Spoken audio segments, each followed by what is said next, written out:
years into its infancy, the members of Beth Hillel formed a committee to obtain their own premises. They purchased a property initially intended as a post office at 571 West 182nd Street.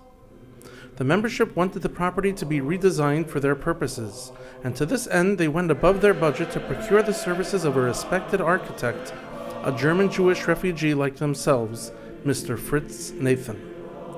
Fritz had designed synagogues, office buildings, and private residences in many German cities before escaping to America. In the U.S., he would design synagogues for several wealthy American suburbs, as well as the offices and homes of German Jewish philanthropists Gustav Stern of Hartz Mountain Animal Feed and Henry Sonnenberg of Hunter Douglas Interiors. Mr. Nathan's original plans involved moving whole staircases and retrofitting the premises entirely, and proved to be above the synagogue's means. A simpler plan was drawn up and the synagogue was ready for its inauguration in September of 1948. At the ceremony, Mr. Nathan presented the shul's president with the keys in grand ceremony. 2 years later, Mr. Nathan was hired to expand the capacity of the social hall for a second high holiday service. The synagogue was still fortunate to have funding from some of its own entrepreneurs, including Rheingold Beard's Hermann Schulein and synagogue president Ludwig Baumfreund, who maintained a Himbeersoft syrup and jelly concern, a carryover from his family's successful factory for canned foods in pre-war Frith. Having their own building jettisoned the congregation into a new era. Hebrew classes were now on premises. Rabbi Beerwald had an assistant rabbi on the holidays, and membership held firm into the 1950s. Rabbi Beerwald would retire in 1955, and a new Czechoslovakian-born rabbi with a good command of the German language came aboard. Rabbi Dr. Hugo Stransky, who had previously served as an army chaplain and a rabbi in Australia. This concludes our history of the shul's founding. We will now hear from some of the members of the congregation during this time in their own voices.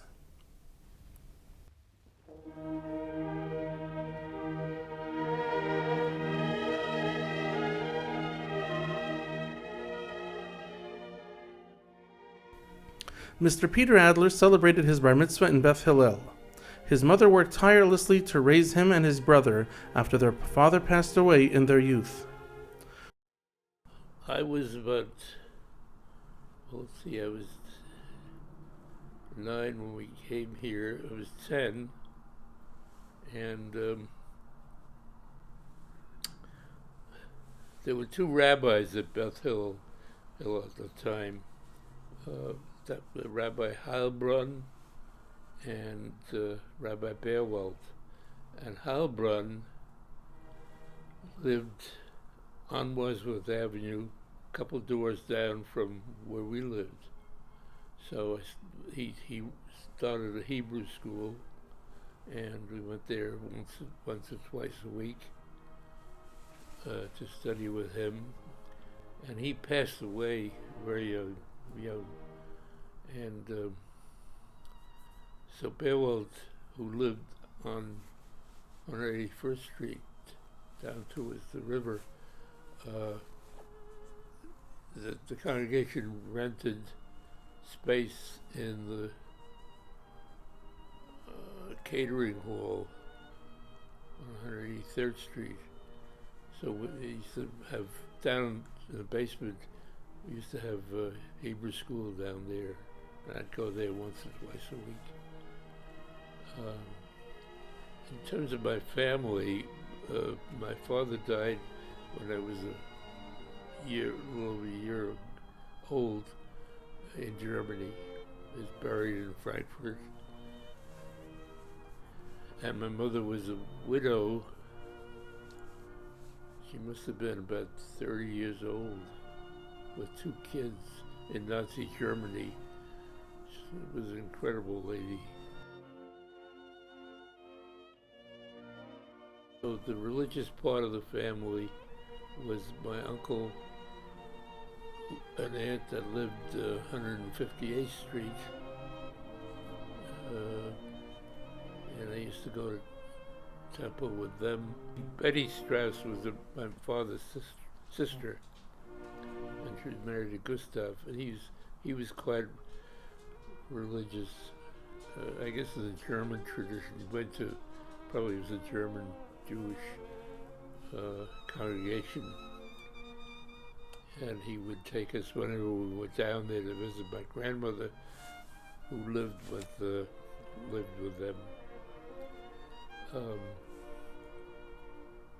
And, you know, Passover occasions. But other than that, we didn't have strong religious ties, you know. What was your bar mitzvah like? My bar mitzvah was, Mother had rented an apartment, a one-bedroom on Wadsworth Avenue, and she paid $35 a month. And with my bar mitzvah coming up, she decided she wanted more room to invite family and friends. So she found an apartment on Wadsworth Terrace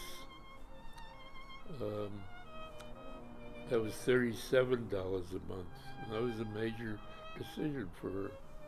I know Rabbi Bearwald. What beard, big beard, and he was a very nice man. He officiated at my mother's remarried. My mother married in 1949. He officiated at her wedding, and he officiated at my wedding, at both of my wedding, in 1956.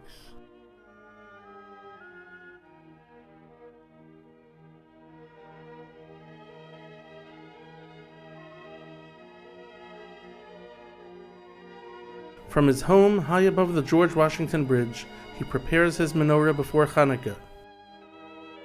The streets of his youth in Washington Heights, sitting upon the horizon.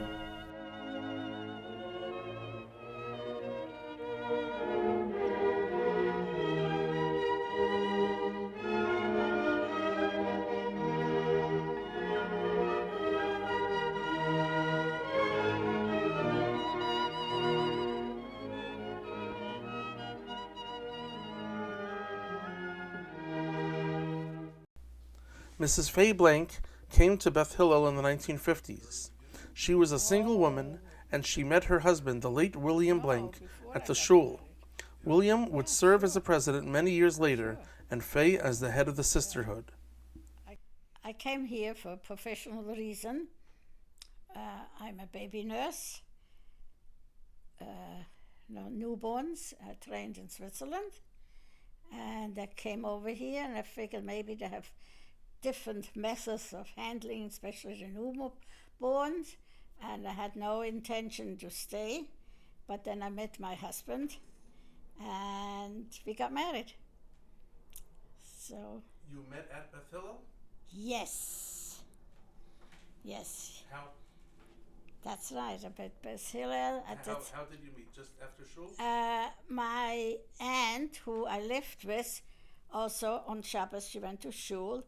And when I had a chance to go to shul on Shabbos, I stayed with her.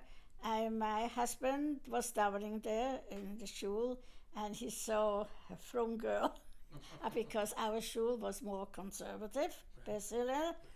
He saw me, and he inquired about me, and my sister-in-law then set up a date, and that's how we met each other. Okay. And I never went back to Switzerland.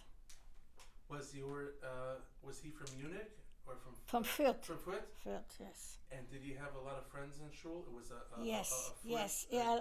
No, not Fürth, but a lot of young people who came over from Germany. You know. Yeah. What was the social life there? Did they have a lot of youth? They had activities. These young people. Yes. Mm-hmm. Yeah. There was also dancing. No, okay. I think that they went on outings and things like that. Okay. Yeah, Mm-hmm. things like that. You got married in the shul? Yes. In the social hall? Yes, in the shul itself. And who was the who was Would the you like to executive? see a picture? Afterwards, I'm going to look at all the Okay, pictures. good. Yeah. Okay. Yes. Rabbi Helbron was the. No. At the time, we had Rabbi Stransky, but he did not have his license yet. He came from Australia. So, who married us? Rabbi Gantz. From Queens, Manfred Gantz? Yeah, because that's Mashbucha. I see. Yes. Very nice. Speeches were in English or in German? What? In English. In English, yes, in English, yes.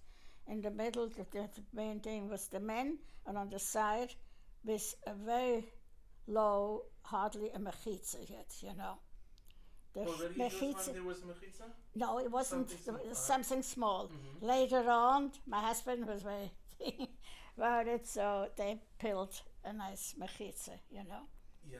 Well, when they merged with Rabbi Khan's? No, I think about then, because they were more Orthodox, you know, by Israel, you know. Right. So then we had a mechitza. Were there members who were upset about the mechitza, or was No, we had no objection, no, in it a wasn't. whole shul of people. They didn't. No, listen, we merged with thing. We had the shul, and they had and then we had Rabbi Stransky. He was certainly for it. He wanted a mechitza. So that's how it's there. And did the shul have a choir? Oh, yes. Tell me about it. Yes, we had a few capable members who had good voices, and we had a choir, and especially on the Yom Tovim, they had practice, and they really sang beautifully. Mr. Silberman, he was the choir director. He had some knowledge or something like that. It was very popular, I tell you, the choir. And he was a good chazan. He had a. That's the choir. Then we had another Silverman. He was the chazan. So what was your involvement in the shul? Oh, I was many years president of the sisterhood. So that was my hobby, sort of. And very active sisterhood. We had this called like a sunshine committee. We did a lot of pikacholim, the men's chevra and the ladies' chevra. And we were very big in bazaars. That was thing, and that's where we make good money. We had members who had business or were in business and brought us thing, and the neighborhood at the time was still, a lot of people, they came, we made a lot of money, I tell you. And I collected a lot of stuff, went to warehouses downtown and things like that. Oh yes, freight elevators, things like that. But I tell you, on the Yom Tovim, we had 2 minions. Upstairs and downstairs, we had so many people. We always hired somebody, a chazan for the minions, and we had lovely people, I tell you, and we got them housing, and they ate here always, and everything. Yes. The sukkah was a very popular thing. Yeah. The sukkah up on the roof. We had so many people, we had to make 2 shifts and things like that. A catered meal, or people brought their food from home? No, I had everything, just let them make the challah and the cookies. You brought it there. I bought everything, I had my ladies work for me. Okay. And decorating, I was up on the ladder, I did everything. Oh, sure. Wow. Yeah, I was so active, I tell you.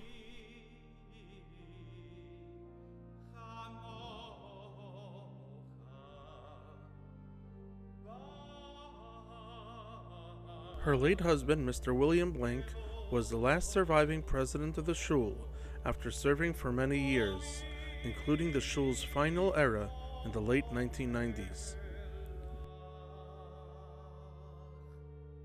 Mrs. Fay Blank prepares to light her menorah from her window overlooking the neighborhood of Washington Heights on a brisk winter night.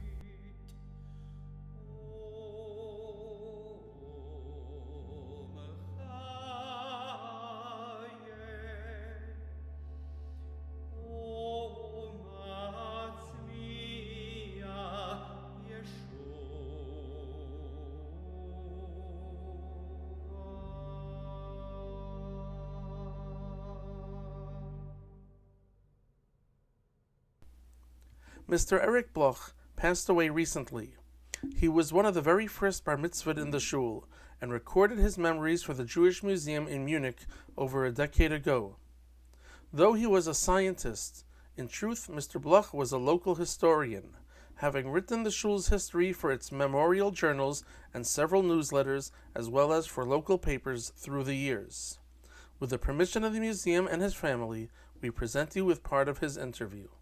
It was a large congregation. At one point, from what I remember, there were 900 people, there were 1,200 people, the holiday services you had. In the synagogue that had been built in the Paramount and upstairs and downstairs. So there was many. As an adolescent in the Paramount, one of our functions was to act as ushers, and we had little slips which said, "Größte Ruhe bitte," be quiet. The sermons, of course, in those days were in German. I think most of the congregants among themselves spoke German rather than English. The younger people spoke English. We socialized as teenagers. You like to see certain girls, and I presume certain girls like to see certain boys. There was a bit of flirting going on. In addition to praying, I'm not sure how much we prayed, but at least we were there. And it was a nice atmosphere. Berwald was the rabbi. Initially, he was our teacher in Hebrew school. We went to his apartment. And he taught well insofar as that he taught us. But he was very strict disciplinarian. What I appreciated less was that we in our naivete, two of us, this Robert Hechter was the first bar mitzvah, Beth, Hillel and I, when it came to the sermons, we left. Because our naivete, our understanding was that you go to synagogue to pray. And a sermon is not a prayer. Call us in and with... What's finstere mean in English? Darkly. Yes, and darkly inquired why we left. We told him the truth. He said, no. That's the wrong thing to do. You have to stay. I give my sermon, you have to stay. So he did not endear himself to me. The Silvermans were very nice men. All three of them who had to do with the congregation, the cantor, the shamus, and the teacher. Emil, who taught me my bar mitzvah lessons, I remember him as a warm person. I felt comfortable. It wasn't too easy for me to learn Hebrew. My bar mitzvah took place on the first day of Pesach, 1941. And my memory of my bar mitzvah was that this kind Emil Silverman, I would go up to his apartment on Pinehurst Avenue, I walk up, and I would sit down, and the poor man tried to teach me 3 aliyot. And in due course of time, I learned 3 aliyot. And then came my day, and I recited them. And then there was a little reception afterwards in our apartment. People came and congratulated my parents. But I did go up to the roof, and we had one room which we let, and the man, Mr. Kuflik, very nice chap. I remember him. He then was inducted in the army. He took a picture of me, and if I can find it, I'll send you the picture. Well, it's me in my bar mitzvah suit, Yiddy Yingele, with a rakish hat on. I had on rakish.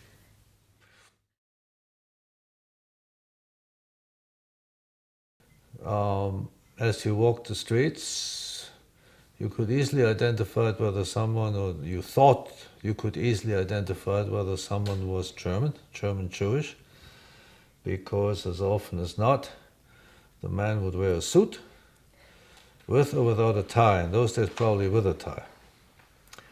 And in the early years, with a briefcase, because they were trying to sell, whatever it was.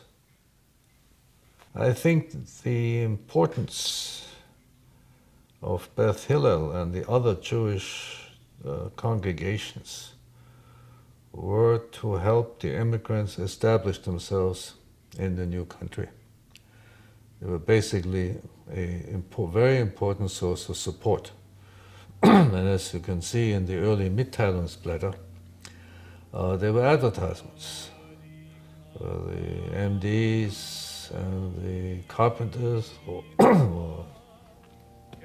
shoemakers, what have you, would advertise. Basically, come to us. That's one thing I have to hand this generation that came over, not only from Munich. They were determined